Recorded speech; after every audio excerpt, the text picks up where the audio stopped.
굿모닝 비트코인 시청자 여러분 안녕하세요. 블록미디어 신지은입니다. 10월 21일 일요일입니다. 오늘 코인들은 어떤 흐름 보이고 있는지 시황과 함께 뉴스까지 점검해 보시죠. 오늘 아침은 초록불이 더 많이 켜져 있는 코인360 페이지를 확인하면서 시작합니다. 한층 밝아진 시장 모습에 주요 코인들이 초록불을 켜고 있네요. 색이 짙지는 않습니다. 오늘도 1% 내외의 상승폭을 기록하는 코인들이 더 많습니다. 시장가치 1위의 비트코인부터 6위의 스텔라까지 상승세고 라이트코인과 테더는 약보합권에서 거래가 되고 있습니다. 카르다노는 0.53% 상승 중입니다. 10위 모네로는 0.13% 하락한 103달러에 트론은 0.11% 하락한 0.024달러 선에서 거래 이어나갑니다. 그 밖에 바이낸스 코인을 제외하고는 1% 미만의 상승세 이어나가고 있고요. 20위인 제트캐시는 오늘 4.68%의 상승세 달려주고 있습니다. 거래소 확인해보시면 빗썸과 코인빗의 활약이 두드러집니다. 빗썸이 비트플라이어를 따돌리고 시장 거래량 1위를 기록 중이고요. 점유율도 10%를 넘었네요. 코인비트가 4위를 기록하고 있습니다. 다만 업비트는 20위권 밖으로 밀려나 1.13%의 거래 점유율 차지하며 거래를 이어나가고 있습니다. 빗썸에선 빗체인 5%, 제로엑스 1%, 에터니티가 1% 하락세를 보이고 있는 것을 제외하고는 가격이 모두 상승권에 들어와 있습니다. 코인빗에선 현재 비트코인 0.3%대로 오르면서 725만 5천 원 기록 중이고요.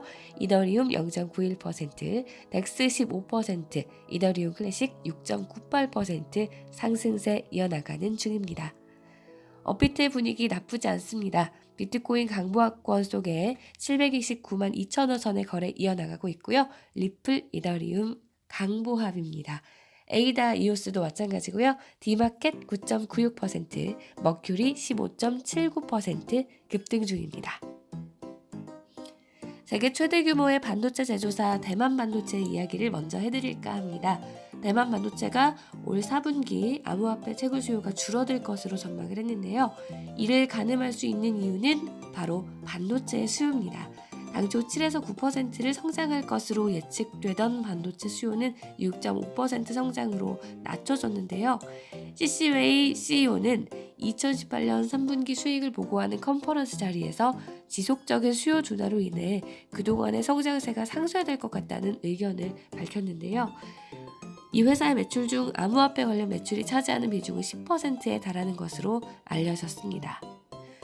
하지만 성장세의 둔화가 암호화폐 시장의 약세 때문만은 아닌데요.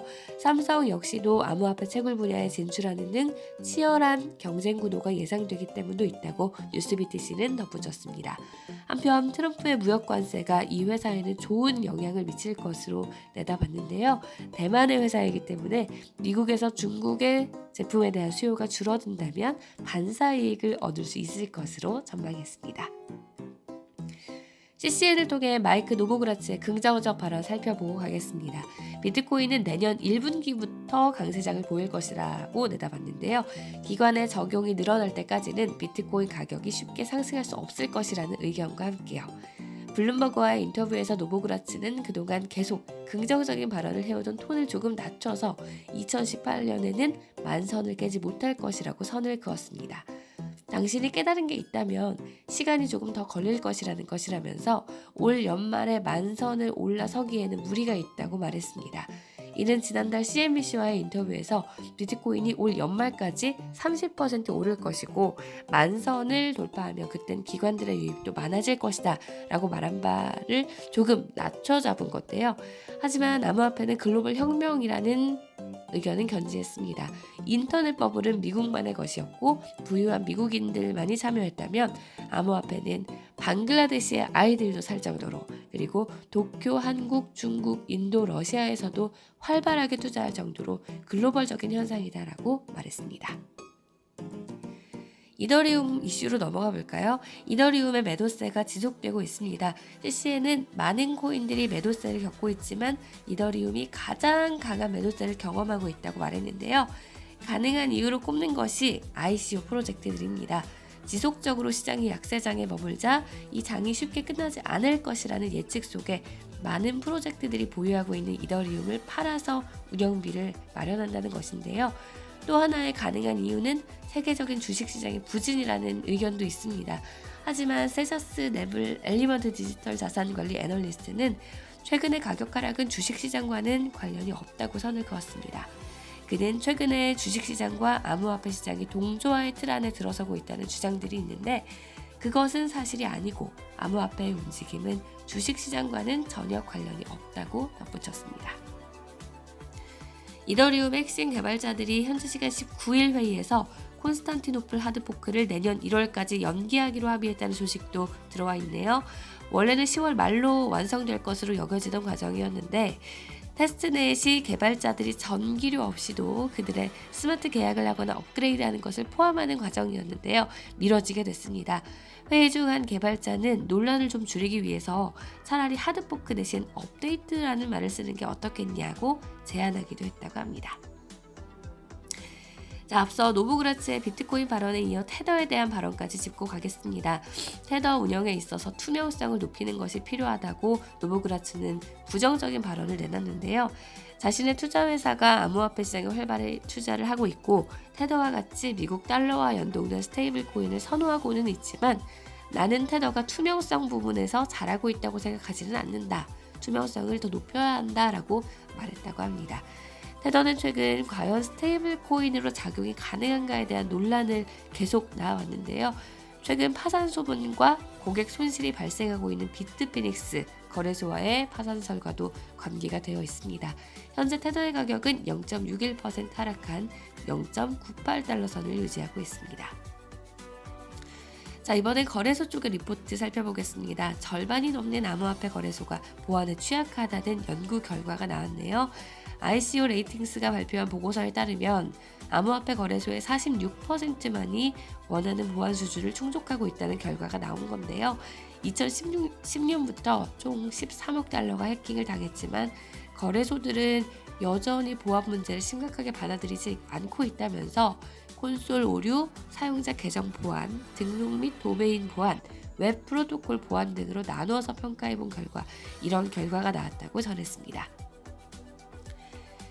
자, 옆나라 일본에서는 암호화폐 투자에서 얻은 수익에 대한 세금의 간소화 방안을 논의하고 있다고 합니다. 아무래도 새로운 종류의 수익이다 보니까 정책과의 조율 과정이 필요할 텐데요. 세금을 좀 간소화하는 쪽으로 가고 있다고 합니다. 현행 과세 구조로는 암호화폐로 연간 20만 엔 이상을 버는 사람은 소득세를 내야 하는데요. 또 어떤 종류의 암호화폐든 투자 수익이 난다면 수익을 신고를 해야 됩니다. 2017년 중반 이미 일본 정부는 비트코인 거래의 8%의 소비세를 먹이는 것을 중단한 바가 있는데요. 아무래도 각 암호화폐 거래 플랫폼에서 거래를 하는 데이터를 저장하는 복잡성이 문제가 되어 왔습니다. 나카자토 미노루 일본 국세청장은 인터넷에서 자산을 거래하는 공유 경제의 개념에 대해 좀 더 면밀하게 논의를 하겠다고 덧붙이기도 했습니다. 일본만의 현상은 아닌데요. 미국에서도 비트코인이 자산으로 분류돼서 역시 과세가 필요하고 있는 그런 상황이라서 전 세계적으로 납세자뿐 아니라 과세자에게도 골치 아픈 문제가 되고 있다고 보도를 했네요. 뉴스BTC의 보도입니다. 한편 4월 17일자로 마감된 세금 신고 기록을 보면 25만 명의 대상자 중 100명조차 안 되는 사람만이 이익을 봤다고 보고했다고 합니다. 일본에서의 일인데요. 자, 이렇게 정책적으로도 계속 뒷받침이 되기 위한 노력들이 이어지고 있다는 점까지 확인을 해봤습니다. 네, 오늘이 일요일인 관계로 선물 시장은 가격이 업데이트가 없습니다. 그래도 다시 한번 전해드릴게요. 19일자로 마감된 선물 거래 가격입니다. 옵션 거래소에서는 11월물 선물이 6,370선에 마감을 했는데 0.16% 하락세였습니다. CME 거래소에서는 보합권을 보였는데요. 6,390달러 기록을 했네요. 자, 일요일입니다. 오늘도 좀 조용한 시장이 이어지고 있는 것 같은데요. 상승 모멘텀을 찾기 위한 노력들이 지속되고 있지만 아직까지는 쉽지 않은 것 같습니다. 그래도 시장이 이렇게 어느 정도 안정되어 있다는 점에 희망을 품어보면서 조금 더 좋은 소식 전해드리고 싶은 마음 항상 유지를 하면서 계속 여러분들과 함께 하도록 하겠습니다. 자, 오늘은 목소리가 더 불편하셨죠? 이제 거의 다 나았습니다. 조금만 기다려 주시고요. 불편한 점 있으셨다면 사과드릴게요. 여러분들도 다시 한번 건강 유의하시고요. 저는 내일 다시 인사드리겠습니다. 지금까지 저는 블록미디어의 신지은이었습니다.